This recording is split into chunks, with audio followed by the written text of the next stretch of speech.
कौन से स्कूल बेहतर हैं, गवर्नमेंट या प्राइवेट? आखिर ऐसा क्या है कि लोग प्राइवेट स्कूल्स को ज़्यादा प्रेफर करते हैं? आखिर क्यों गवर्नमेंट स्कूल्स प्राइवेट स्कूल्स की बराबरी नहीं कर पाते? आज हम इसी के बारे में बात करेंगे और साथ ही साथ हम ये भी बात करेंगे कि प्राइवेट स्कूल्स ऐसा क्या डिलीवर करते हैं जो गवर्नमेंट स्कूल्स नहीं दे पा रहे हैं, ताकि हम अपने बच्चे, अपने देश के भविष्य के बारे में सही फैसले ले सकें। नमस्कार दोस्तों, मेरा नाम है अतुल गिरी। मैं स्वागत करता हूं आपका आप ही के चैनल द व्हाइट बोर्ड ज्ञान में। बिना किसी देरी के बेस के साथ आगे बढ़ते हैं, व्हाइट बोर्ड के साथ पढ़ते हैं। दोस्तों, सबसे पहला सवाल ये उठता है कि जब आज़ादी के बाद से गवर्नमेंट स्कूल्स बन चुके थे या फिर अंग्रेजों के टाइम पर गवर्नमेंट स्कूल्स बन चुके थे, तो प्राइवेट स्कूल्स खोलने की ज़रूरत क्यों पड़ी? अगर हम इस सवाल का जवाब ढूंढना चाहें तो एक बहुत ही छोटा सा एग्जाम्पल है मेरे पास, जो हकीकत में बहुत बड़ा है। दोस्तों, हम सभी जानते हैं कि एजुकेशन एक फंडामेंटल राइट है। भारत का संविधान हमें जो 6 मौलिक अधिकार देता है, उसमें से एक है शिक्षा का अधिकार। लेकिन क्या आप जानते हैं, ये शिक्षा का अधिकार 1947 में देश की आज़ादी के बाद, 26 जनवरी 1950 को देश का संविधान लागू होने के बाद 86वें संशोधन में 86th अमेंडमेंट में सन 2002 में जाकर पास हुआ है। 2002 में जब अटल सरकार थी, उस समय पर इसको, शिक्षा को मौलिक अधिकार बनाने की कोशिश की गई। दोस्तों, सबसे ज़्यादा दुखद बात यह है कि सन 2002 में जब ये मौलिक अधिकार बन चुका था, उसके बाद इस पर जो काम होना था वो जाकर 2010 में हुआ। हमारे देश की सरकारें एजुकेशन को लेकर कितनी गंभीर थी, ये बात सोचने लायक है। जबकि गोपाल कृष्ण गोखले ने सन 1910 में अंग्रेजी हुकूमत के सामने ये बोला था कि शिक्षा का अधिकार भारत के हर नागरिक का एक मौलिक अधिकार होना चाहिए। दोस्तों, सबसे पहले हम बात कर लेते हैं कि स्कूल्स कितने तरीके के होते हैं। स्कूल्स दोस्तों 3 तरीके के होते हैं। पहले होते हैं गवर्नमेंट स्कूल्स, जिनको सेंट्रल गवर्नमेंट या स्टेट गवर्नमेंट देखरेख करती है। दूसरे होते हैं एडेड स्कूल्स, जो कि खोलती तो निजी संस्थाएं हैं, लेकिन उस पर सरकार भी अपने अनुदान वगैरह, अपने सहयोग वगैरह देती है। और तीसरे स्कूल्स आते हैं प्राइवेट स्कूल्स, जो कि हम निजी स्कूल के नाम से जानते हैं। इन स्कूलों पर गवर्नमेंट का कोई भी अधिकार नहीं होता। इन स्कूलों के जो नियम कानून हैं वो गवर्नमेंट के बोर्ड के अंडर में ज़रूर आते हैं, लेकिन वो नियम कानून स्कूल्स अपने खुद बनाने के लिए स्वतंत्र रहते हैं। दोस्तों, अब ज़रा बात कर लेते हैं कि गवर्नमेंट स्कूल्स और प्राइवेट स्कूल्स में क्या क्या डिफरेंसेस हैं। प्राइवेट स्कूल्स में फैसिलिटीज़ काफ़ी होती हैं, इनका इंफ्रास्ट्रक्चर डेवलप रहता है, इनकी लाइब्रेरीज़, इनकी लेबोरेटरीज हमेशा अपडेटेड रहती हैं। स्मार्ट क्लासेस हो गए, कंप्यूटर हो गए, इंटरनेट हो गए, ये सारी सुविधाएं यहाँ पर मिल जाती हैं। उन सभी सुविधाओं के साथ साथ में जो कि एक स्कूल के स्टूडेंट को या फिर जो कि एक स्कूल को बेसिकली चाहिए होती हैं, जिसके अंदर इलेक्ट्रिसिटी, वाटर सप्लाई जैसी फैसिलिटीज़ आती हैं। वहीं दूसरी तरफ अगर हम बात करें गवर्नमेंट स्कूल्स की, तो वहाँ का इंफ्रास्ट्रक्चर, एक बार स्कूल बन गया था वो उसके बाद से चेंज नहीं हुआ, कोई मेंटेनेंस नहीं है। लाइब्रेरीज़ होती हैं, हमेशा लॉक्ड रहती हैं। लेबोरेटरीज़ में कोई अपडेशन नहीं होती। कंप्यूटर और स्मार्ट क्लास के नाम पर वहाँ पर एक एडोसेट रूम होता है, वो भी किसी किसी स्कूल्स में मिलता है। और कई कई स्कूलों में तो जो स्कूल की एक बेसिक एमिनिटीज़ होती हैं, चाहे वो इलेक्ट्रिसिटी हो गई या फिर वाटर सप्लाई हो गई, टॉयलेट्स हो गए, इन सब चीज़ों की फैसिलिटीज़ भी नहीं रहती। कई बार तो ये भी होता है कि किताबें स्कूल तक आ तो जाती हैं, लेकिन बच्चों तक पहुँच नहीं पाती। दोस्तों, अब ज़रा बात कर लेते हैं एडमिशन प्रोसेस की। मैक्सिमम प्राइवेट स्कूल्स में एंट्रेंस टेस्ट होते हैं। उन एंट्रेंस टेस्ट में जो बच्चा अच्छा परफॉर्म करता है उनको एडमिशन दे दिया जाता है और बाकी बच्चों को हटा दिया जाता है। यही काम हर एक प्राइवेट स्कूल करता है। तो मीन्स जो गवर्नमेंट स्कूल्स में जो बच्चे पहुँचते हैं, वो बिल्कुल आप इस तरीके से समझ लीजिए कि दूध से आपने दही बनाया, दही से आपने बनाया मक्खन, मक्खन से आपने बनाई छाछ, और उसके बाद जो बचेगा, जो बिल्कुल वेस्ट वाला पानी होता है, जो किसी काम में नहीं आता, वो वाले बच्चे आकर गवर्नमेंट स्कूल्स में एडमिशन लेते हैं। मीन्स अगर हम सिंपल शब्दों में कहें तो सक्षम परिवार अपने बच्चों को प्राइवेट स्कूल्स में पढ़ाते हैं और गरीब परिवार अपने बच्चों को प्राइवेट स्कूल्स में पढ़ा नहीं सकते, इसलिए गवर्नमेंट स्कूल्स में एडमिशन होते हैं। प्राइवेट स्कूल्स में बच्चों को पर्सनल अटेंशंस ज़्यादा मिलती हैं।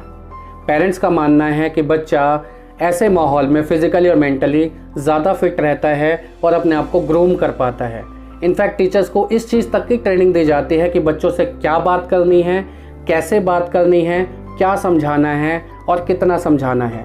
ऑब्वियसली इन कारणों से जो बच्चा है वो काफ़ी अच्छा परफॉर्म करता है। वहीं हम बात कर ले गवर्नमेंट स्कूल्स की, तो पहली बात तो गवर्नमेंट स्कूल्स में टीचर्स की हमेशा कमी रहती है। कई बार क्या होता है, 1 या 2 टीचर्स पूरे स्कूल को संभाल रहे होते हैं। तो ऐसे में बच्चे बहुत ज़्यादा हो जाते हैं, टीचर्स कम रहते हैं, तो पर्सनल अटेंशन देना काफ़ी मुश्किल हो जाता है। हम देश को ग्लोबल नॉलेज सुपर पावर तो बनाना चाहते हैं, लेकिन जो हमारी प्राइमरी एजुकेशन है उसी की क्वालिटी सही नहीं है। सरकारें शायद अब भी सीरियस नहीं हैं, क्योंकि शायद इनसे इनका वोट बैंक अफेक्ट नहीं होता। समाज का कमज़ोर तबका गवर्नमेंट स्कूल्स में पढ़ता है और जो संपन्न परिवार हैं वो प्राइवेट स्कूल्स में अपने बच्चों को पढ़ाते हैं। यहाँ तक कि हमारे देश के नेताओं के बच्चे भी प्राइवेट स्कूल्स में या विदेशों में जाते हैं पढ़ने के लिए। और इससे बड़ी दुख की बात और क्या होगी कि हमारे देश में जो गवर्नमेंट टीचर्स हैं, मैंने ऐसे भी टीचर्स देखे हैं जिनके खुद के बच्चे प्राइवेट स्कूल्स में पढ़ रहे होते हैं, और उसके बाद भी गवर्नमेंट की तरफ से इतनी इग्नोरेंस कि टीचर्स की रिक्रूटमेंट तक नहीं होती। बहुत सारे स्कूल ऐसे देखे हैं जहाँ पर 1 या 2 टीचर्स ही पूरे स्कूल्स को संभाल रहे होते हैं। किसी स्कूल्स में तो प्रिंसिपल तक नहीं अवेलेबल होते।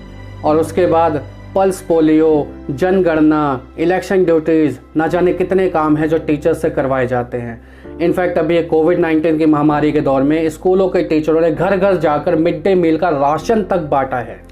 मतलब टीचर का एक वो मेन काम जिसके लिए उसको रिक्रूट किया गया था, टीचिंग, उस काम को छोड़कर दुनिया के बाकी सारे काम उनसे करवा लिए जाएंगे। इसके अलावा भर्तियों में भी धांधली। -23 नंबर लाने वाले टीचर बन रहे हैं। मैथ्स के टेस्ट में 0 नंबर लाने वाले मैथ्स के गुरुजी बन जा रहे हैं। मीन्स अयोग्य शिक्षक बच्चों को पढ़ाने के लिए लगाए गए हैं। आप आए दिन सोशल मीडिया पे ऐसी बहुत सारी वीडियोस को देखते होंगे जहां पर टीचर्स को 7वीं क्लास की हिंदी की बुक पढ़ना नहीं आता, संडे मंडे की स्पेलिंग नहीं आती, 70 से 80 हज़ार रुपये महीने की तनख्वाह उठा रहे हैं वो लोग।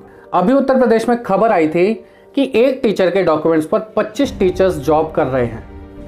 और सबसे ज़्यादा दुखद बात क्या है कि जिस टीचर के डॉक्यूमेंट पर जॉब की जा रही है उन 25 अयोग्य शिक्षकों द्वारा उस टीचर की खुद की रिक्रूटमेंट नहीं हुई। और उसके बाद इनके बिल्डिंग्स देख लो तो एक बार जो गवर्नमेंट ने बना दी उसके बाद मेंटेनेंस के बारे में तो लोग सोचते भी नहीं हैं। ऐसा नहीं है कि हो नहीं सकता, करना नहीं चाहते। अगर करना चाहें तो अभी दिल्ली गवर्नमेंट ने थोड़ा सा एक्स्ट्रा ध्यान स्कूलों की तरफ दिया और आप देख सकते हैं स्कूलों की काया पलट हो गई। और भ्रष्टाचार इस कदर कि अभी एचआरडी मिनिस्टर ने एक आदेश दिया कि उन बच्चों को मिड डे मील मिलेगा जिसका आधार कार्ड स्कूल में जमा होगा। यकीन मानना दोस्तों, झारखंड, मणिपुर और आंध्र प्रदेश जैसे सिर्फ 3 राज्यों के अंदर में 4.5 लाख बच्चे फर्जी पाए गए। और ये सिर्फ इन 3 राज्यों का हाल नहीं, लगभग हर एक राज्य का यही हाल है। मतलब ना जाने कितने लाखों बच्चों के मिड डे मील के नाम पर कितना राशन लोगों ने डकारा होगा। हकीकत यह है कि कागजों में जो शिक्षा नीतियाँ होती हैं वो कभी रियल लाइफ में सामने नहीं आ पाती। सरकारी स्कूलों में कमियां तो इतनी हैं कि अगर गिनाते जाएं तो रातें कम पड़ जाएं, लेकिन इनके सॉल्यूशंस क्या हैं? तो आइए दोस्तों अब ज़रा इनके सॉल्यूशंस पर भी नज़र मार लेते हैं। इन सॉल्यूशंस को मैंने 3 भागों में डिवाइड किया है। पहला है गवर्नमेंट्स के लिए कुछ सुझाव, दूसरा है टीचर्स के लिए कुछ सुझाव और तीसरा है पेरेंट्स के लिए कुछ सुझाव। तो आइए एक एक करके इनको देखते हैं। सरकारों को सबसे पहला स्टेप ये उठाना होगा कि टीचर्स की कमी को दूर किया जाए। ये जितने भी बच्चे जो B.Ed D.El.Ed करके बैठे हुए हैं इनको वैकेंसीज दी जाए।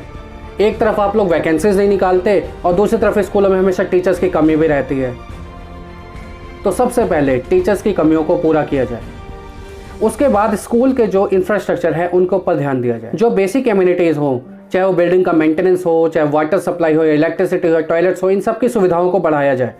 लाइब्रेरीज को ओपन करें, उन्हें अपडेट करें, लेबोरेटरीज को ओपन करें, उन्हें अपडेट करें। और टीचर्स को एक ही काम करने दें जिसके लिए आपने उन्हें रिक्रूट किया है, वो है टीचिंग। और जितने भी काम हैं, चाहे वो आपकी मतगणना हो, चाहे वो आपकी जनगणना हो, चाहे वो आपके पल्स पोलियो हो, ये सब काम आप देश के और भी बेरोजगार युवक हैं आप उनको दे सकते हैं। इससे उनको भी काम मिल जाएगा और ये टीचर्स भी अपने टीचिंग में कंसंट्रेट कर पाएंगे। आप जनता से मदद मांग सकते हैं।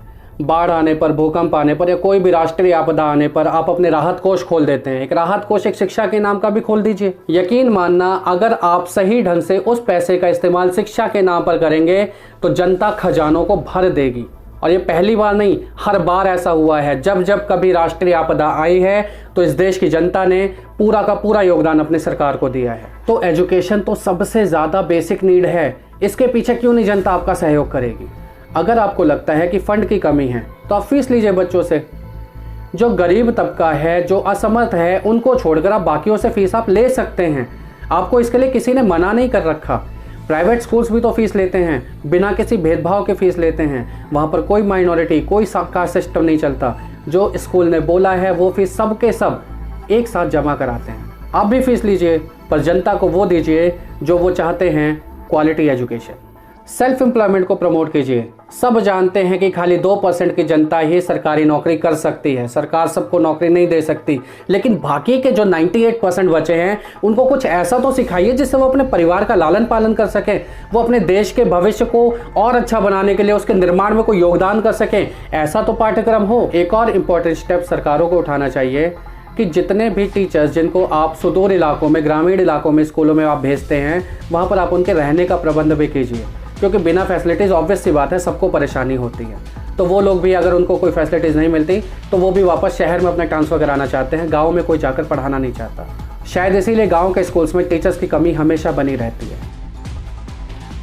इस वीडियो के माध्यम से मैं गवर्नमेंट स्कूल के सभी टीचर्स को एक संदेश देना चाहता हूँ कि आप बेस्ट हैं। आपने बहुत मेहनत कर ये टीचिंग की जॉब हासिल की है। आपने पेडागोजी, चाइल्ड साइकोलॉजी बहुत कुछ पढ़ रखा है। आपके पास बहुत सारा ज्ञान है, आपके पास बहुत सारी नॉलेज है। आप उसको इम्प्लीमेंट कीजिए इन बच्चों के ऊपर में। जिस परिवेश से बच्चे आपके पास पढ़ने आते हैं, मैं मानता हूँ कि उनको पढ़ाना बहुत ज़्यादा मुश्किल हो जाता है, लेकिन आपने पीछे भी ऐसे बहुत अच्छे रिजल्ट दिए हैं। आप बेस्ट हैं, बस इसे रिजल्ट्स में दिखाते रहिए। हम उन बच्चों के परिवेश का बहाना बनाकर उनके भविष्य के साथ खिलवाड़ नहीं कर सकते। माना कि अंधेरा घना है, पर दिया जलाना कहाँ मना है। आपके पास एबिलिटी है, आपके पास विज़न है, बस आप अपने काम का 100% दे दीजिए। देश के सभी अभिभावकों से मेरा निवेदन है कि सरकारी स्कूल्स को प्रमोट कीजिए। उन स्कूल्स में अपने बच्चों के एडमिशन कराइए। आप लाखों की फ़ीस प्राइवेट स्कूल्स में भी तो भरते हैं। Development fund, school fund, building fund, annual charges, school fees, tuition fees, transport fees, parking fees, computer fees, ना जाने कितनी सारी फ़ीस आप देते हैं। लेकिन जैसे ही बात गवर्नमेंट स्कूल की आती है, आपको सब फ्री चाहिए। सरकारी स्कूलों में अपनी इच्छा से, अपने सामर्थ्य से दान करो ना। 10, 20, 50 पेरेंट्स का ग्रुप बनाइए। वाटर फिल्टर हो गया, टॉयलेट हो गए, कमरों का आपने निर्माण करा दिया, स्कूलों की सफ़ेदी करा दी, आपने बेंचेस दान कर दिए, आपने कंप्यूटर्स दान कर दिए, आपने प्लेग्राउंड वगैरह ठीक करा दिए, आपने गार्डन वहाँ बनवा दिए, आप उसमें ट्रीज़ लगवा दीजिए, बच्चों को स्पोर्ट्स की फैसिलिटीज़ आप प्रोवाइड करा दीजिए। यही मान लीजिए कि आप अपने बच्चे की फ़ीस दे रहे हैं। इससे 2 फ़ायदे होंगे। पहली बात, आप दानी कहलाएंगे। उन कब्रों पर आप अपने पूर्वजों का नाम लिखवा सकते हैं। दूसरी बात, उससे बच्चों का बेनिफिट भी हो जाएगा, स्कूल का भी भला हो जाएगा। आखिर बच्चे भी तो हमारे ही हैं। जितना ध्यान प्राइवेट स्कूल्स में अपने बच्चों पर आप देते हैं, उतना ही ध्यान अगर आप गवर्नमेंट स्कूल्स में देंगे तो रिजल्ट फार बेटर आते हैं। अगर पेरेंट्स मीटिंग होती है तो आप उनको अटेंड कीजिए, नहीं होती तो आप अरेंज कराइए। यकीन मानिएगा, गवर्नमेंट स्कूल्स के जो टीचर्स होते हैं वो प्राइवेट स्कूल के टीचर्स से बहुत ज़्यादा अच्छे होते हैं। प्राइवेट स्कूल्स में तो इनफैक्ट मैंने ये भी नोटिस किया है कि कई जगह पर 12वीं 10वीं करने के बाद में टीचर्स बना दिए जाते हैं, लेकिन गवर्नमेंट स्कूल्स में पूरा का पूरा लंबा चौड़ा एक सिलेक्शन प्रोसेस निकलता है, उसमें से छटने के बाद में टीचर्स आते हैं। तो ऑब्वियस सी बात है, टीचर्स बेस्ट होते हैं, अपने काम को अच्छी तरह से जानते हैं, लेकिन क्योंकि उनके ऊपर कोई प्रेशर नहीं है इसलिए वो अच्छा परफॉर्म भी नहीं करते। भय बिन होत न प्रीत। आप खुद सोचिए, प्राइवेट स्कूल्स जो आज लाखों करोड़ों रुपए कमा रहे हैं, क्या वो अपनी जेब से लगाकर कमा रहे हैं? नहीं, वो पैसे भी आप ही ने दिए हैं। वही पैसे अगर आप गवर्नमेंट स्कूल्स में इन्वेस्ट करते हैं तो आपको बहुत अच्छे रिजल्ट मिलेंगे। सरकारें भी अकेले कुछ नहीं कर सकती, जनता को आगे आना होगा।